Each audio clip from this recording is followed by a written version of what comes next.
Members of Parliament, Minister and support staff, ladies and gentlemen, I hereby reopen this meeting, and I thank MP York for allowing a brief interruption there while he was speaking. Needed to do that for a few minutes, and we ran a little over time according to our clock. But now I immediately ask MP York to continue with his questioning and comments. MP York.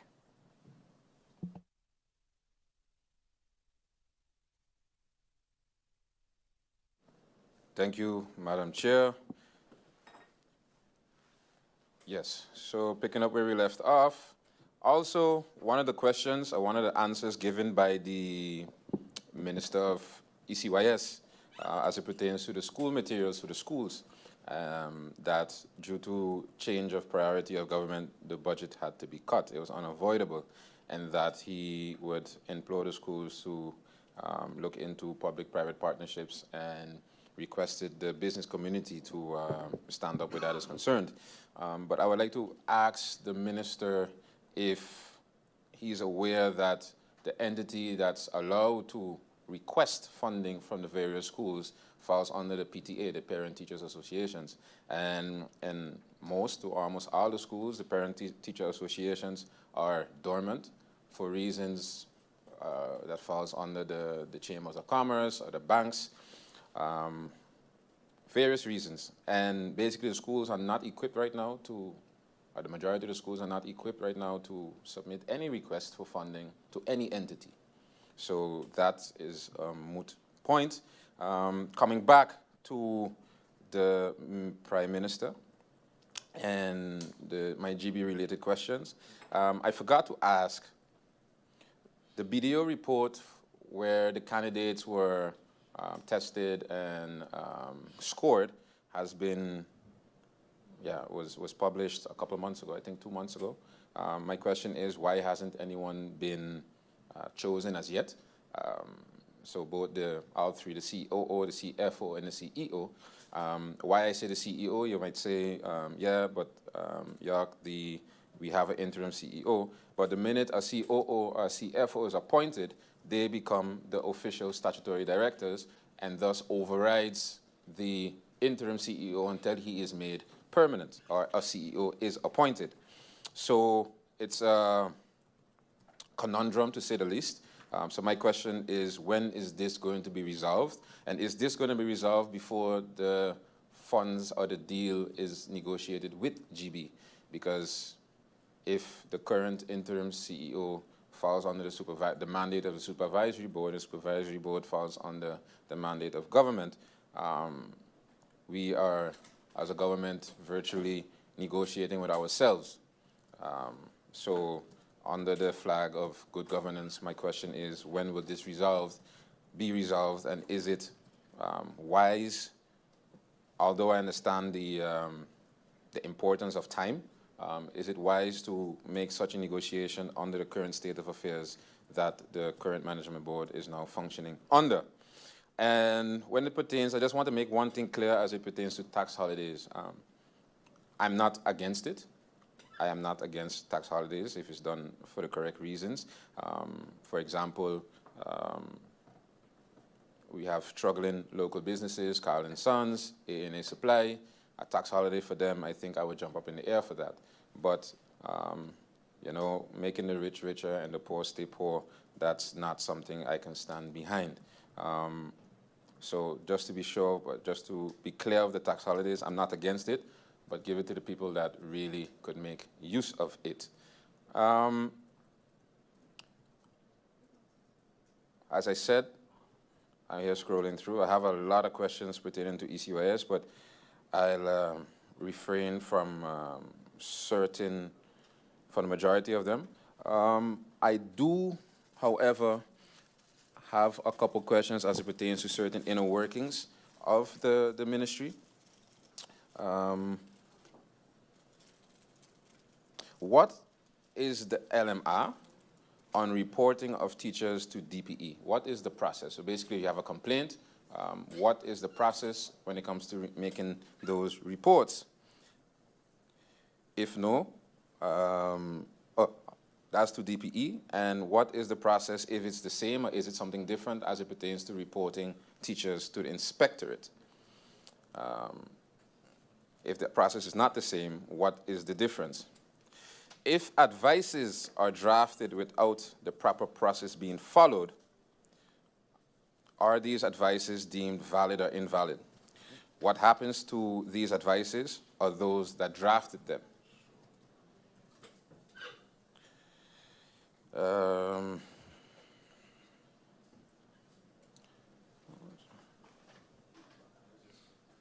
Yes, the rest of these questions I will leave for the incoming minister. And as it pertains to a newspaper article, I don't know if it came out yesterday or the day before, a newspaper article basically saying that Mullet Bay is now officially got the green light for the sale. My question is to government, what is now the plan to acquire it, seeing that a matching rights clause was placed in the ENIA HLA, in the addendum? Because this is something that, in my motivation, I warned for that would happen in no time. And I don't think that the island is in any financial state to be a real player in this bid or to match anything. So my question is, you know, seeing that the government placed the matching rights in the addendum, what are the plans as it pertains to acquiring Mullet Bay? Also with that, I have the following question. How much does the Mullet Bay or the Mullet Pond ecosystem contribute annually to the St. Martin economy in terms of goods and services, based on the World Resources Institute model for economic valuation and ecosystems? I think the Nature Foundation would have an answer on that. Does the minister have these numbers on file? And years ago, I think 2023 to be exact, a couple motions were passed to better prepare us for the situation we find ourselves in today. One of them was, as it pertains to the Mullet Pond, to declare it designated as a national park. That is to preserve the ecological system and the greenery that we have now in certain areas, which would be Mullet Bay. My question would be, especially seeing the sale of, basically the Mullet Bay is now going on sale, if the government is now ready to do what needs to be done as it pertains to trying to preserve what can still be preserved. Mullet Bay is valued anywhere between 100 and 200 million. And any sale of that, we virtually have no say in what's outside of the building ordinance, what will come and what is to be preserved on the beach. So with that being said, I put together a motion that I would like to present, or that I will be presenting today. Madam Chair, looking at you for how much time I still have. We will let you know that in a second. You have 8 minutes, MP York, left. Thank you. So, given that I won't be here moving forward, I will be presenting the motion now instead of waiting until a later date. So the draft motion goes as followed. Draft motion, Mullet Bay and coastal protection. MP York, usually motions are presented in the second round, and the reason behind that is that for you to receive answers so that when you present your motion is holistic. It's not that you cannot do it in the first round, but it is usual. So I just wanted you to take that into account, because once you present it, it has to be formally presented. Just Correct. wanted to. So with your indulgence, Madam Chair, I would still like to present it now with a full understanding of the traditional second round. But I don't know when the second round is going to be held, and I might not be here for the second round. I see where you're coming from. Okay, so you may proceed, but again, members of parliament, just that MP York finds himself in a exceptional situation, but just that we know the reason why it is customary that motions are presented in the second round so that we could have had the entire debate, answers given, and we would then always ask the minister or ministers to give their feelings on the motion. So, but MP York, I fully understand, and you may proceed. Thanks for your understanding, Madam Chair. And again, feedback on the motion is always welcome. Mullaby and draft motion Mullaby and coastal protection. The Parliament of St. Martin in its meeting of today, 29th of October 2024, considering that the preamble of the Constitution of St. Martin states, we, the people of St. Martin, are determined to take care of the perpetual maintenance of nature and the environment, that Article 22 of the Constitution of St. Martin mandates the government to maintain the country in a habitable state, to improve the natural environment, and to ensure the welfare of animals. That in 2013, the Parliament of St. Martin passed a motion to protect Mullet Pond and its mangroves as a national park, highlighting its ecological importance and economical value to the island's environment and tourism. Studies like the Pond of St. Martin, Ecovision 1996, the Carrying Capacity Study, and Tourism Master Plan, along with other reports, have consistently highlighted the significance of preserving St. Martin Pond due to their ecological and environmental value. Historically, Dutch St. Martin had at least 19 ponds as recorded on maps stored in the Cadaster's office. By 1995, the number had decreased to 10, and today fewer than 5 remain undisturbed.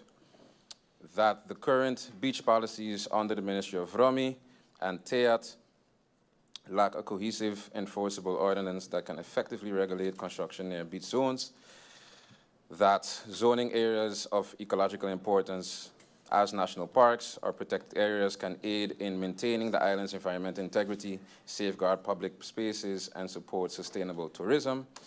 Resolves, task the government to urge the Council of Ministers to demonstrate a proactive stance on environmental protection and management, particularly with regard to the coastal and ecological sensitive areas, by taking visible and enforceable actions.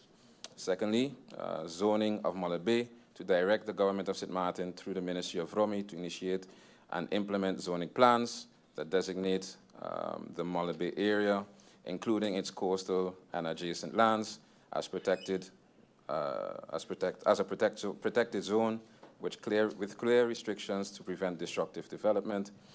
Designation of the Mullet Pond as a national park, to reaffirm the resolution passed in 2013 to formally secure Mullet Pond area as a national park with explicit protections for its mangroves and marine life, enforcing measures to prevent activities that would compromise its ecological growth.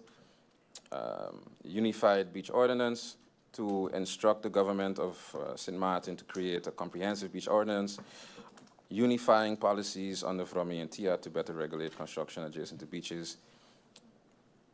The ordinance should include, but not be limited to, provisions to make construction in these areas less attractive by restricting building heights and density near the beaches, mandating government environmental impact assessments for any proposed development with a certain proximity to beach zones, mandating the public access to the beach, that the public access to the beach maintains a width of minimum 5 to 6 meters, coupled with an accessible walkway. 5, protection of remaining pond areas, namely Welgelegen Pond, better known as Little Bay Pond, Red Pond at Gibbs Bay, Great Salt Pond, Fresh Pond. To declare all remaining pond areas of St. Martin as national parks or designate protected areas, thereby ensuring their conservation and management under national environmental guidelines. And that goes over to the order of the day. copies of this motion to be sent to the Governor of St. Martin, Council of Ministers of St. Martin, and Council as Advice of St. Martin. Now, that was a mouthful. Thank you, Madam Chair. It's being printed now to be shared amongst the esteemed colleagues and the SG and the Chair Lady to be submitted. Thank you, Madam Chair. Thank you, MP York. No